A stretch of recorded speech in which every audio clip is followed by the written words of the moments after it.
You think you're actually a person in this deal? You're just a legal placeholder, an uneducated maid with a pencil. Sign the paper now, or I'll have you fired and homeless by midnight unless the city ever gives you a mop. I don't understand loans like this. You ever never stand loathing. You'll sign where I tell you to sign, and you'll smile while you do it, or you can go find another house to clean.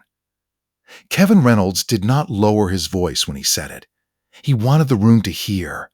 He was standing under the 12-foot Christmas tree in the front hall of his Buckhead mansion, a glass of scotch in one hand and a folder of papers in the other, and he was smiling like he won. Sandra Mitchell stood 3 feet away from him in her gray housekeeping uniform, the one with the small gold pin that said 11 years of service on the collar. She was 54 years old.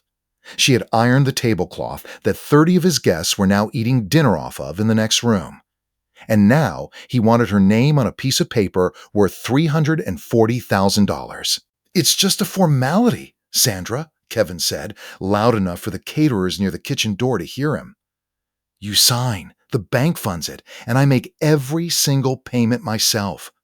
You won't feel a thing. You're the guarantor. That's all. A word on paper." He held the folder out toward her like it was a gift. Sandra did not move to take it. "Mr. Reynolds, I don't understand loans like this," she said quietly. "I never signed for anything bigger than a used car in my life." "That's exactly why it's perfect," Kevin said, and he laughed, a short, hard laugh that had no warmth in it at all. "You've got nothing on your credit report to complicate things. No debt, no history, no red flags. A woman like you is invisible to a bank in the best possible way. Clean paper. That's what I need. Clean paper with a signature on it." Somewhere behind him, his 26-year-old son, Tyler Reynolds, let out a short laugh of his own, the kind of laugh a person gives when they are trying to be liked by the man holding the drink. Tyler was leaning against the staircase with his phone in his hand, and he did not look up from it when he laughed. He had heard his father talk this way about people before. It did not surprise him anymore. It did not bother him enough to put the phone down. Near the kitchen doorway, Kevin's executive assistant Diane Thompson stood very still with a clipboard pressed against her chest. She had worked for Kevin Reynolds for 6 years. She knew exactly what this folder was. She had typed the first draft of it herself 2 weeks earlier and had told herself, typing it, that it was not her place to ask questions about what her boss did with his own company's paperwork. She watched Sandra standing there under the tree, and she said nothing. Her silence had a weight to it that she would feel later, lying awake, long after the party ended. The room had gone quiet in the way a room goes quiet right before something bad happens, and everyone in it decides to become a piece of furniture. 30 guests in the dining room could hear every word through the open double doors. The murmur of conversation died down to almost nothing. Somewhere a fork touched a plate too hard, and the sound rang out and then stopped. Shoes shifted on hardwood. Someone cleared their throat and then wished they hadn't. None of them could have known that, in less than 1 year, the woman standing quietly under that tree would be the one deciding whether Kevin Reynolds kept his company at all. Sandra felt every eye in that hallway on her skin. She had felt eyes like this before, a long time ago, and she had learned by now how to stand still inside them without letting them push her over. She thought, for 1 second, of her grandmother, Ruth Ella Mitchell, who used to say that a person can take your dignity out of your hands, but they cannot take it out of your spine. Sandra straightened her back without meaning to. She kept her voice even. "What happens if the payments don't get made, Mr. Reynolds?" Kevin's smile flattened just slightly, just for a second, before it came back even wider than before. "They will get made," he said. "By me. This is a business matter, Sandra. It's above your understanding, and that's fine. Not everyone needs to understand everything. You just need to sign your name on the line right there at the bottom, where I've already put the little X for you." He said it the way a man says something he has said 100 times before to 100 people who never had the room or the money or the standing to tell him no. If you've ever walked into a place and felt like someone had already decided you didn't belong there before you even opened your mouth, you already know the feeling that was sitting in Sandra's chest right then. Drop a comment right now and tell me where you're listening from. And if this story is already pulling at something in you, go ahead and subscribe to Black Scars, because it's about to get a lot heavier than this. One of Kevin's guests, a heavyset man named Gary, who worked with him on the commercial side of the business, leaned toward another guest near the tree and said, not quietly enough, "Just sign it, lady. It's not like you're the one who has to worry about the numbers." A small ripple of laughter followed, thin and nervous, the kind of laughter people give when they are more relieved it isn't happening to them than they are amused by the joke itself. Sandra felt her face go warm. She did not look at Gary. She kept her eyes on the folder in Kevin's hand. Behind her, one of the ornament boxes stacked near the base of the tree. One Sandra herself had unpacked and arranged 3 days earlier, tipped and fell against the hardwood floor, spilling a dozen glass bulbs that rolled in every direction and shattered against the baseboards. Nobody had touched it. It had simply been balanced wrong the whole time, waiting for a small vibration in the floor to knock it over, the same way some things wait years before they finally fall. "Careful," Kevin snapped at her, as if she had knocked it herself, as if the broken glass was one more thing she had failed to manage correctly in his house. "I'll clean it up," Sandra said quietly, already kneeling. "Leave it. Sign this first, then clean it up on your way out." "Actually," Kevin said, glancing at his watch, at his guests, at the whole performance of his own patience running thin in front of an audience, "why don't you just go ahead and head home after you sign it? I don't need you finishing out the shift tonight. Diane will handle the rest of the cleanup." It was not a kindness. Sandra understood that immediately. It was a dismissal, dressed up to look generous in front of 30 witnesses, a way of saying, "Once you've given me what I need from you, you can leave my sight." Sandra looked down at the folder one more time. $340,000. She had never in her life seen that many zeros next to her own name. "I have a son at Georgia State," she said, almost to herself. "I can't put something like this on my name and risk what happens to him if it goes wrong." "It won't go wrong," Kevin said, and his patience, thin as it was, finally ran out completely. His voice climbed. "I don't have time to stand here and hold your hand through basic paperwork while I have 30 people waiting on dinner. Sign it, Sandra. Now. Or you can find another family willing to put up with someone who can't follow a simple instruction." Somewhere in the dining room, a chair scraped back. A guest, a woman in a dark green dress, stood in the doorway with a glass of wine in her hand and watched for 3 long seconds before she turned and walked back to her seat without saying a single word. She would think about that walk back to her seat for a long time. She would tell herself for weeks afterward that it wasn't her business, that she barely knew these people, that speaking up would have made things worse, not better. She would carry that walk back to the table like a stone in her shoe for longer than she expected to. Tyler finally looked up from his phone. "Dad, maybe just explain it to her a little more instead of—" "I don't need to explain a business decision to the housekeeper, Tyler," Kevin snapped, not even turning his head. "Sit down." And Tyler sat down. Just like that. The moment closed as fast as it opened. Sandra reached out and took the pen from the folder. Her hand did not shake. She had learned a long time ago that shaking is a gift you give to people who want to see you break, and she was not in the business of giving gifts to Kevin Reynolds. She signed her name. Sandra Denise Mitchell. The ink barely had time to dry before Kevin snatched the folder back, closed it, and smiled at the room like a man who had just closed the easiest deal of his life. "See?" he said, loud enough for everyone. "Wasn't so hard." He walked away without looking at her again, back toward his guests, back toward the sound of the party picking back up the second he crossed the threshold into the dining room like a radio someone had turned back on. Diane Thompson finally moved, following 2 steps behind him with her clipboard, her eyes down. Sandra stood alone in the hallway for a moment. The Christmas tree lights blinked over her head, red and gold and white, and somewhere under the sound of laughter starting up again in the next room, she heard Kevin's voice say something to a guest about market conditions and interest rates, already 3 sentences past the moment that had just happened to her, like it had cost him nothing at all. She folded her hands the way she always did, walked to the coat closet, got her bag, and let herself out the side door into the cold December air. She did not cry. She did not slam the door. She walked to her car in the driveway, sat down behind the wheel, and looked at her own hands on the steering wheel for a long moment before she turned the key.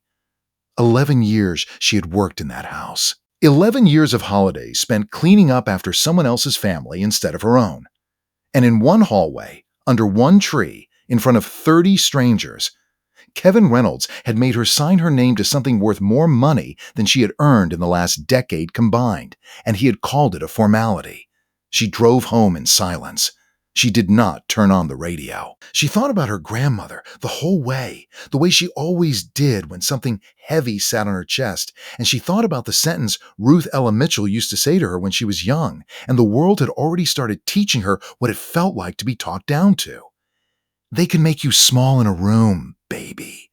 They cannot make you small in yourself. Only you can hand that over, and you are not going to hand it over tonight. Sandra held on to that sentence the whole drive home. She did not know yet how much she would need it in the year ahead. To understand what Sandra Mitchell was really carrying into that hallway that night, you have to go back 46 years to a small house on Ashland Street in Memphis, Tennessee, where a woman named Ruth Ella Mitchell raised 3 grandchildren on the money she made cleaning other people's houses 6 days a week. Ruth Ella never made more than $4 an hour in her entire working life. She started at 19 years old cleaning the homes of families on the east side of Memphis, and she kept doing it until her knees gave out at 61. She raised Sandra and Sandra's 2 brothers alone after their mother passed from a heart condition when Sandra was 8 years old. Ruth Ella worked from 6 in the morning until 6 at night, 5 houses a week, and she came home every single evening and cooked dinner for 3 children before she ever sat down for herself. She saved every dollar she could. She kept it in a coffee can in the back of her closet because she did not trust banks, not after watching a bank in her own neighborhood close its doors overnight in 1983 and take the small savings of half the families on her street with it. By the time Sandra turned 18, that coffee can held $940, and Ruth Ella handed it to her granddaughter in a paper bag and told her it was for community college and nothing else, and that she had better use every dollar of it or she would answer to her. Sandra used every dollar of it. She earned an associate's degree in business administration from Southwest Tennessee Community College 4 years later, working 2 jobs the whole time to cover what the coffee can couldn't. She married young, had her son Marcus, and lost her husband to a workplace accident when Marcus was 6 years old. She raised him alone after that, the same way her grandmother had raised her, on hard work and short sleep and a refusal to let anyone see her break. She moved to Atlanta in 2011 for a housekeeping position that paid better than anything she could find in Memphis. She started working for the Reynolds family 2 years later. She kept that job even through years when Kevin Reynolds' moods grew sharper and his patience grew shorter because the pay covered Marcus's tuition at Georgia State, where he was now a junior studying accounting, the first person in the family to make it past a 2-year degree. Ruth Ella Mitchell passed away in 2019 at the age of 82. Sandra still kept the coffee can on her dresser. It was empty now, but she kept it anyway, because some things you hold on to, not for what's inside them, but for what they remind you that you survived. Kevin Reynolds' story ran in a very different direction. He was born into money. His father, Walter Reynolds, built a mid-sized commercial real estate company in the 1980s, buying up strip malls and small office parks around Atlanta before the city exploded outward in the 90s. Kevin inherited that company, Reynolds Commercial Holdings, in 2006, along with 41 properties and a credit line most men his age could not have imagined. Walter Reynolds had been a difficult man in his own right, the kind of boss who once fired a longtime bookkeeper the week before her pension vested because it was, in his words, cheaper for the company that way. Kevin grew up watching his father treat employees as tools to be used until they broke and then replaced without a second thought, and he absorbed that lesson so completely he never questioned it, the same way a person raised in a cold house stops noticing the cold. Kevin was not, by nature, a builder. He was a spender. Over the years, he had leveraged the company's properties again and again to fund lifestyle choices that had nothing to do with real estate. A lake house in North Georgia, a boat he used 4 times a year, a stake in a restaurant that failed within 18 months. By the time he stood under that Christmas tree with a folder in his hand, Reynolds Commercial Holdings was carrying $2.1 million in debt against properties worth barely more than that, and Kevin's personal credit was frozen solid by 3 different lenders who had learned the hard way not to extend him another dollar. He needed $340,000 to cover a balloon payment coming due on a small commercial property on Cascade Road, a 6-unit strip of storefronts he had bought 2 years earlier for $810,000, mostly on borrowed money, betting the neighborhood would gentrify faster than it did. If the payment wasn't made by January 31st, the lender would call the loan and take the property, and the loss would trigger a chain reaction across 3 other loans tied to it through cross-default clauses buried in paperwork that Kevin had signed without reading closely enough. He could not get a loan in his own name, so he found someone whose name was still clean. This was not the first time. 4 years earlier, in 2021, Kevin had done something similar to a woman named Aisha Johnson, who worked as a receptionist at his company's front office for 3 years. He had convinced her to co-sign a small business line of credit, telling her it was routine paperwork, and when the company fell behind on payments, her credit score dropped by over 200 points. She lost the lease on her apartment because of it. She was denied a car loan she needed to keep her job. Kevin never once acknowledged what had happened to her. She quietly stopped working for him 6 months later and never told anyone outside her own family what he had done because she believed, correctly, that no one would take her word over his. Kevin Reynolds had gotten away with it once.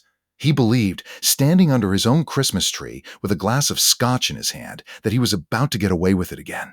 What he did not know, standing there smiling at his own reflection in a hallway mirror after Sandra drove away, was that the property on Cascade Road carried something buried deep in its original deed from 1994, a clause almost nobody in modern real estate ever encountered anymore, one that Walter Reynolds had agreed to decades earlier without much thought, back when the original seller wanted protection against exactly the kind of leverage flipping his son would eventually attempt.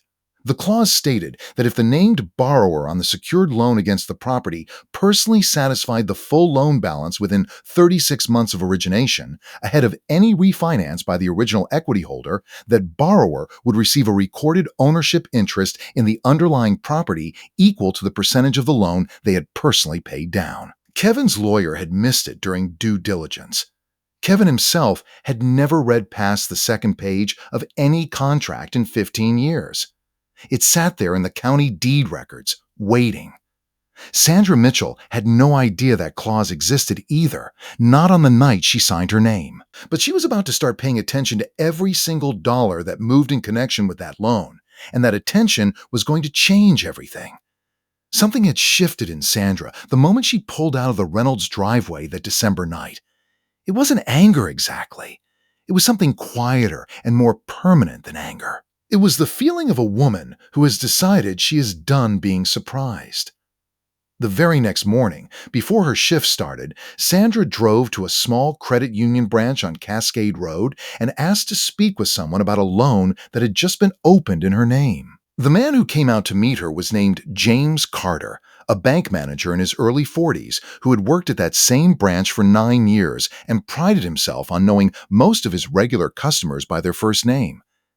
James Carter did not know Sandra Mitchell yet, but he was about to. "I need to understand exactly what I signed," Sandra told him, sliding a copy of the loan documents across the desk. "I need you to explain every part of this to me, and I need you to be honest with me, even if the answer isn't good." James looked over the documents for several minutes without speaking.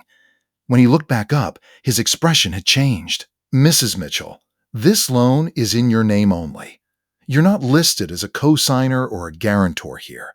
You are the primary borrower. The funds were disbursed directly, and the collateral securing this loan is a commercial property on Cascade Road, not anything belonging to Reynolds Commercial Holdings." Sandra sat very still. "Mr. Reynolds told me I was just signing as a guarantor. He said he would make every payment." "He may have told you that," James said carefully, "but that is not what this document says.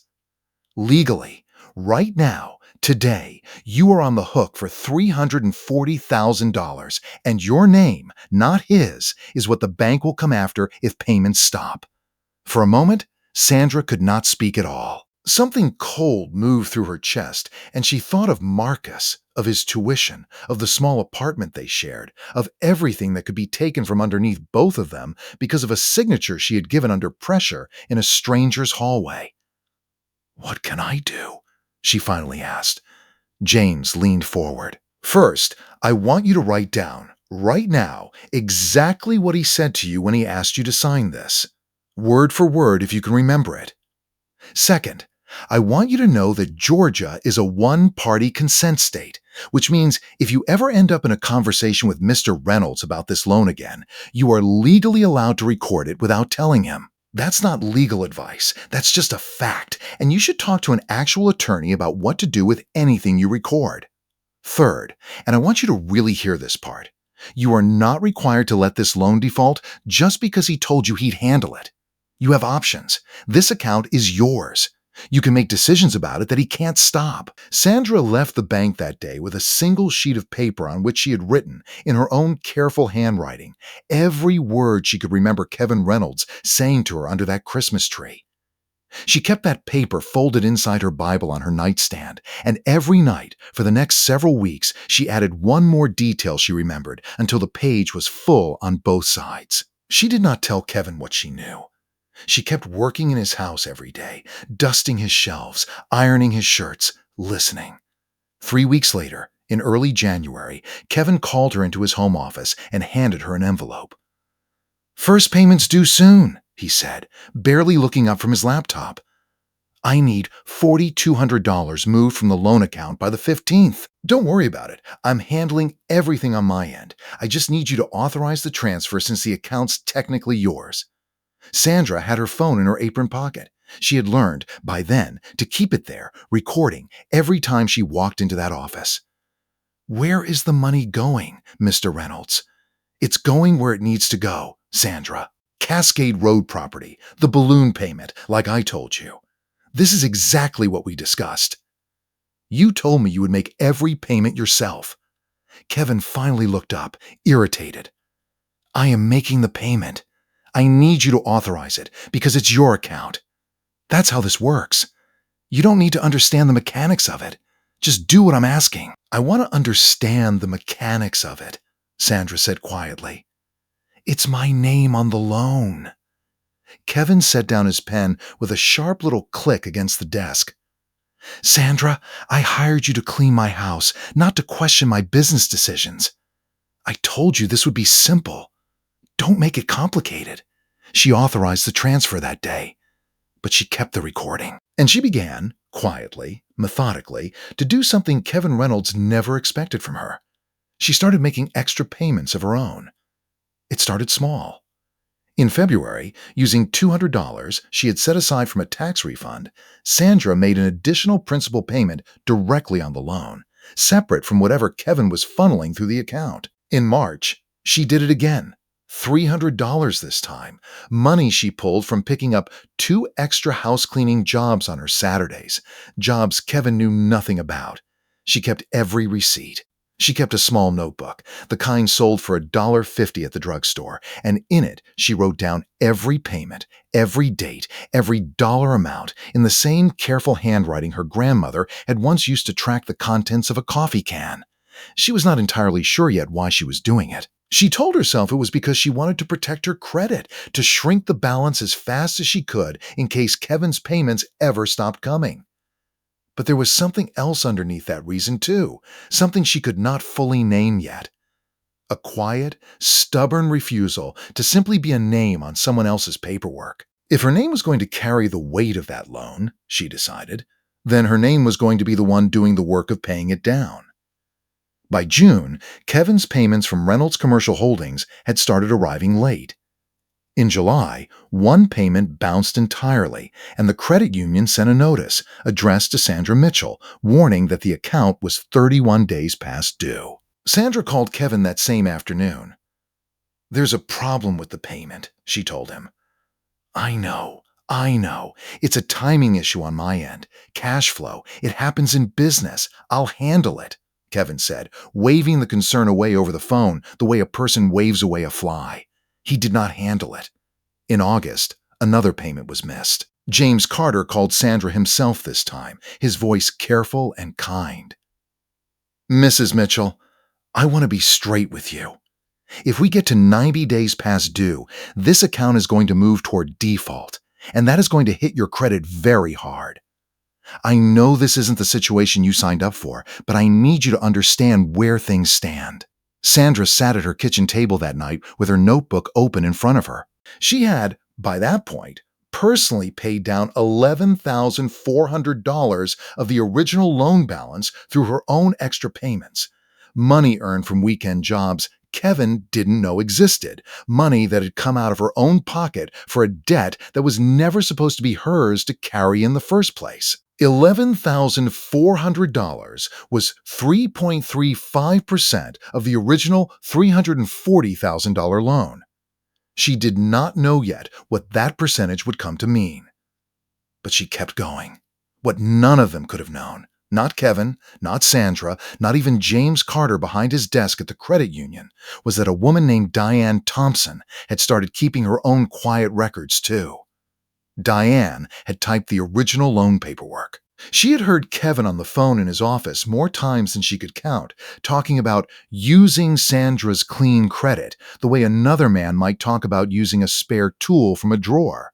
She had watched Aisha Johnson's departure from the company 3 years earlier and had told herself then that it wasn't her business. She had carried that decision like a stone in her shoe every single day since, the same way the guest in the green dress had carried her own silence out of the dining room that December night.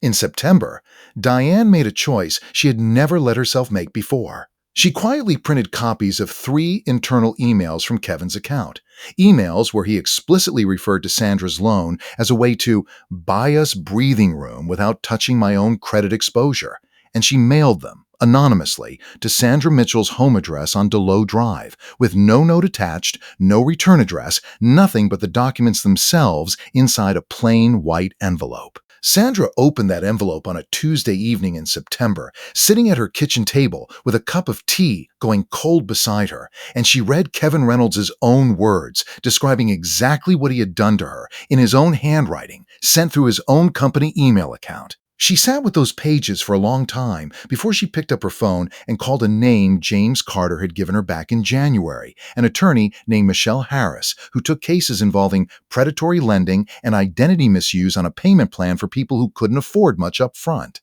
Michelle Harris looked over everything Sandra had gathered.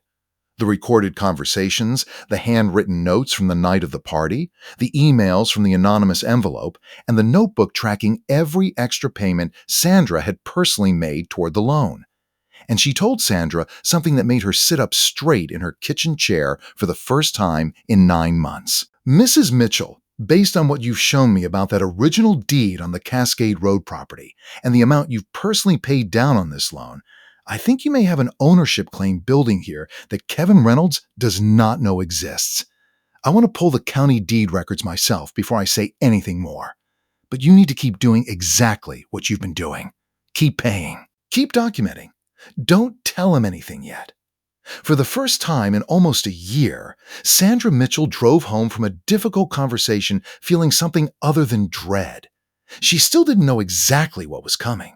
But something had shifted underneath her feet, quiet and slow, like ground settling before it holds something new. By November, the loan balance on the Cascade Road property had fallen to $291,000, mostly through Sandra's relentless extra payments, which had now totaled $31,200 of her own money over 10 months. Kevin, for his part, had made only 4 of the required payments through Reynolds Commercial Holdings, and the account sat 62 days past due when Michelle Harris finally called Sandra with the news she had been waiting on. The deed clause is real, Michelle told her. It's recorded in the original 1994 transfer, and it's never been amended or removed. Based on the percentage you've personally paid down against the total loan, if this holds up the way I believe it will, you are entitled to a recorded ownership interest in that Cascade Road property. Not Kevin, You. Sandra had to sit down. How much of it? Right now, based on your payments alone, somewhere close to 14% equity interest, growing every month you keep paying. And Mrs. Mitchell, that property, even in its current condition, is worth close to $900,000 today. 14% of that is real money. But there's something else. Kevin doesn't know you know any of this. If we handle this the right way, with everything you've already documented, we're not just talking about your equity claim. We're talking about exposing exactly what he did to you and what he did to Aisha Johnson before you in a way that could end his ability to ever pull something like this on anyone else again. Sandra thought about Aisha Johnson, a woman she had never met, whose name she only knew because Michelle had found her during the investigation and asked if she would be willing to speak one day about what had happened to her 4 years earlier. Aisha said yes almost immediately. She had been waiting 4 years for someone to ask. If you've ever carried something quietly for a long time, waiting for the moment someone finally believed you, you already understand exactly what that felt like for Aisha Johnson when Michelle Harris called her. Keep that feeling in your chest for a minute, because we're about to watch it collide with everything Kevin Reynolds thought he had buried for good. On the second Tuesday of January, almost exactly 13 months after Sandra signed her name under that Christmas tree, Kevin Reynolds walked into the same credit union branch on Cascade Road to try to refinance the loan entirely, cutting Sandra out of the paperwork altogether and replacing her name with a new corporate entity he had formed the week before. He believed this would quietly erase her from the deal before anyone noticed how much equity had built up in that property. He did not know that Sandra Mitchell was already sitting in the small conference room near the back of the branch, with Michelle Harris beside her and James Carter across the table with a folder of his own. Kevin walked in loud, the way he always did, already talking before he had fully crossed the threshold. "James, good, you're here. I need to move fast on this refinance. I've got a new LLC set up. We just need to swap the borrower information and..." He stopped when he saw Sandra sitting at the table. For a second, something flickered across his face, confusion, and then something closer to irritation, like he had walked into the wrong meeting by mistake. "Sandra? What is this?" "Have a seat, Mr. Reynolds," James Carter said, his voice even and professional in a way that gave nothing away yet. Kevin sat slowly, his eyes moving between Sandra and the folder in front of James. "This is a meeting about the loan on the Cascade Road property," James said. "Specifically about who currently holds ownership interest in it." "I hold the property," Kevin said, an edge creeping into his voice. "Sandra is a name on a loan document. That's all this is." "Actually," Michelle Harris said, sliding a document across the table, "under the terms of the original 1994 deed, which your own father agreed to, the named borrower, who personally satisfies loan payments toward this property, earns a recorded equity interest proportional to their contribution. Over the past 13 months, Mrs. Mitchell has personally paid down $214,000 of the original $340,000 balance. You, Mr. Reynolds, through Reynolds Commercial Holdings, have paid $19,000. The room went very quiet. "That's not possible," Kevin said, but his voice had lost its edge already, replaced by something thinner. "She's a housekeeper.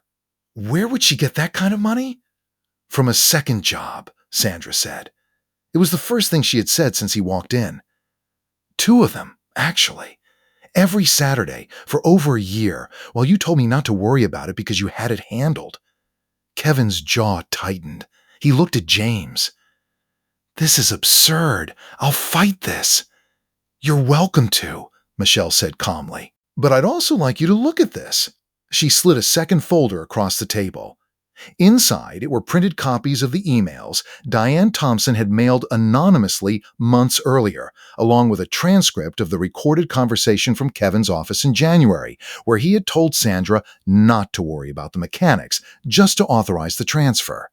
Kevin read the first page. His face went pale. "Where did you get this?" "That doesn't matter right now," Michelle said. "What matters is that this is the second time you've done this exact thing to an employee. Aisha Johnson worked for you for 3 years before you convinced her to co-sign a business line of credit that ruined her credit when your company defaulted on it. She's willing to testify to that, in writing, if this ever needs to go further than this room. Kevin sat back in his chair. For the first time in the entire meeting, he said nothing at all. Based on the current equity split, James Carter said, and based on Mrs. Mitchell's decision, which she is entitled to make as the majority equity holder on this property, effective today, Mrs. Mitchell holds 63% recorded ownership interest in the Cascade Road property. Reynolds Commercial Holdings holds the remainder, and that remainder is now, per the terms of your original loan agreement, subject to a payment call, since you are more than 90 days delinquent on your portion. You're telling me, Kevin said slowly, that she owns the majority of my property. I'm telling you, James said, that it was never entirely your property to begin with, not once she started paying it down the way she did. It's hers now, most of it, and she gets to decide what happens next. This is a mistake, Kevin said, his voice rising again, reaching for the tone that had always worked for him before, the tone from under the Christmas tree. I'm going to call my attorney right now. This deed clause, whatever it is, it's some old technicality. Nobody enforces things like that anymore. It's not. It's recorded, notarized, and filed with Fulton County, Michelle said evenly. It has been enforceable this entire time. Your attorney is welcome to review it. I'd encourage it, actually. I think he'll tell you the same thing I'm telling you. She's a housekeeper, Kevin said again, quieter this time, almost to himself, like he was trying the sentence out one more time to see if it would still hold the weight it used to hold. It didn't. The words came out smaller than they had ever sounded under his own Christmas tree, thinner, stripped of whatever power they once carried in a room full of people who laughed along. I clean houses for a living, Mr. Reynolds, Sandra said. That was never the question. The question was whether you thought that meant you could use my name however you wanted without my name meaning anything back to you. It does. It always did. Kevin looked down at the folder of emails in front of him, his own words printed back at him in black and white, and for a long moment he said nothing at all. The silence in that small conference room stretched out longer than any silence that had ever fallen in his front hallway, and this time there was no audience left for him to perform for. There was only James Carter watching him steadily from across the table, and Michelle Harris waiting with her pen resting on a fresh page, and Sandra Mitchell sitting with her hands folded the exact same way they had been folded 11 years earlier on her very first day cleaning his house. Kevin turned to look at Sandra. Something in his face was trying, one last time, to find the tone he always used with her, the tone that had worked for 11 years, the tone from under the Christmas tree. Sandra, look, whatever's happened here, we can figure this out between us, like adults. You don't need lawyers and bank managers for this. You and I have known each other for. Mr. Reynolds, Sandra said, and her voice did not shake at all. You handed me a folder in your front hallway in front of 30 people and told me it was above my understanding. I understand it now. James Carter looked directly at Sandra then, and for the first time in the entire meeting, his voice carried something warmer than professional caution. Mrs. Mitchell, is there anything else you'd like to add before we move forward with the paperwork? No, Sandra said. I think that's everything. All right then, James said, standing and extending his hand across the table toward her. Congratulations, ma'am. The property is yours. The word landed in that small conference room like a door closing on one part of Sandra Mitchell's life and opening on another. Kevin Reynolds sat frozen in his chair while the bank manager, who had once barely known her name, shook her hand and called her ma'am in front of him, and something in his face finally cracked all the way through, the confidence gone, replaced by a man realizing, 13 months too late, exactly what he had built with his own hands and handed away without ever meaning to. The months that followed moved fast for some people and painfully slow for others. Reynolds Commercial Holdings could not absorb the loss of the Cascade Road property along with the 90 days of missed payments and cross-default penalties that triggered on 2 other properties tied to it through the same lender. By March, Kevin Reynolds was forced to sell 4 additional properties at a loss just to keep the company's remaining debt from collapsing entirely.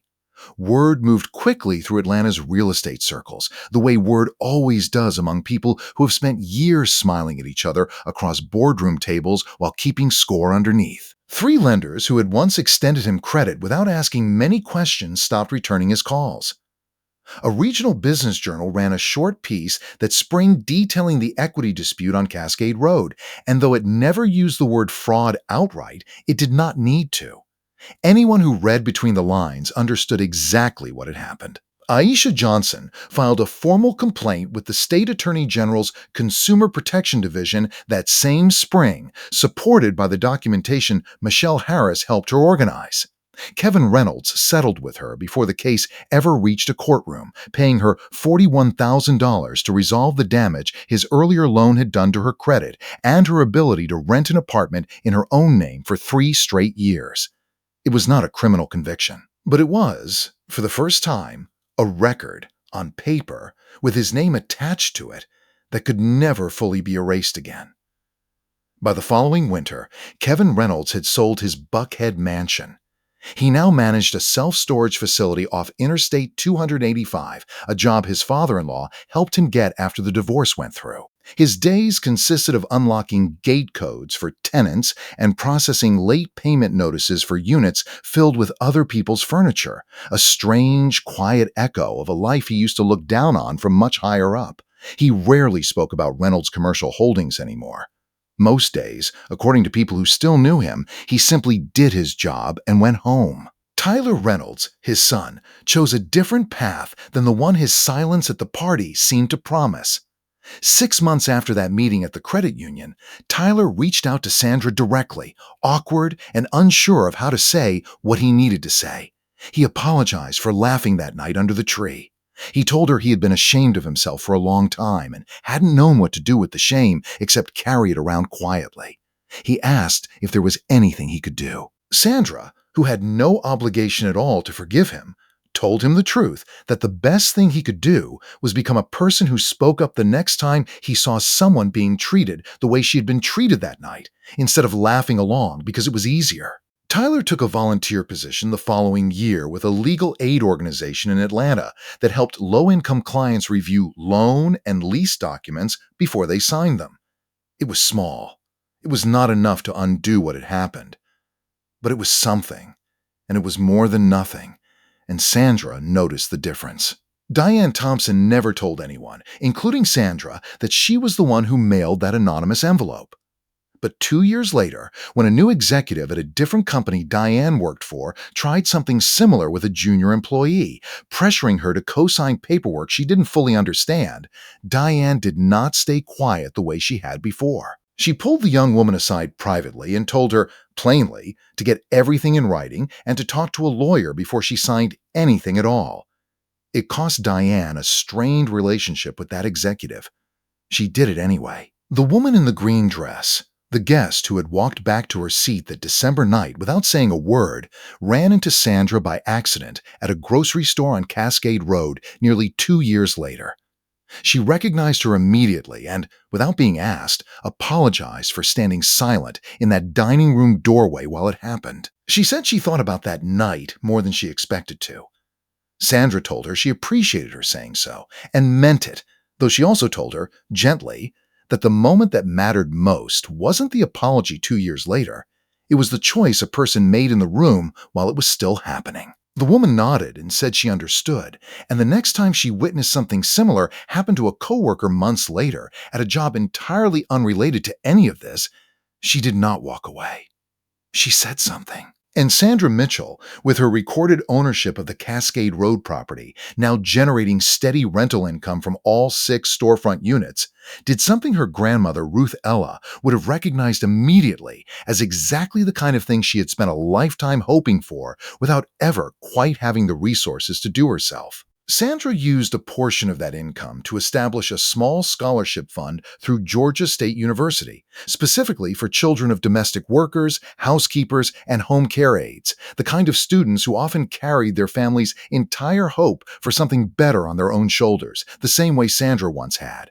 She named it after her grandmother. The Ruth Ella Mitchell Fund awarded its first 3 scholarships the following fall, $1,200 each, Small by some measures, life-changing by others. The exact kind of amount of coffee can full of careful savings might have grown into, 40 years and one generation later. Marcus Mitchell graduated from Georgia State the following spring with his accounting degree, and he took a position at a nonprofit that helps low-income families understand and dispute predatory lending practices, work he says he chose specifically because of what he watched his mother go through and refused to be broken by. Sandra still keeps the coffee can on her dresser. It is still empty. She has never needed it to be anything else. It reminds her every single morning of exactly where she came from and exactly what she was capable of carrying without ever once putting it down. Have you ever had someone hand you something they thought would break you, only to watch it turn into the very thing that built you back up stronger than before? I want you to sit with that question for a second, because I think more people carry an answer to it than they ever say out loud. If you know someone who has ever been made to feel small in a room full of people who should have spoken up and didn't, send them this story. Not because it needs more views, because somewhere out there, someone is standing exactly where Sandra Mitchell stood under that tree, wondering if their name, their work, their quiet, steady effort actually counts for anything at all. It does. It always did. It just sometimes takes the rest of the world a little while to catch up and call you what you already were the whole time. Dignity is not something anyone can hand you, and it is not something anyone can take from you either. Not really. Not unless you let them. Sandra Mitchell never raised her voice, never begged, never once let Kevin Reynolds see her break, and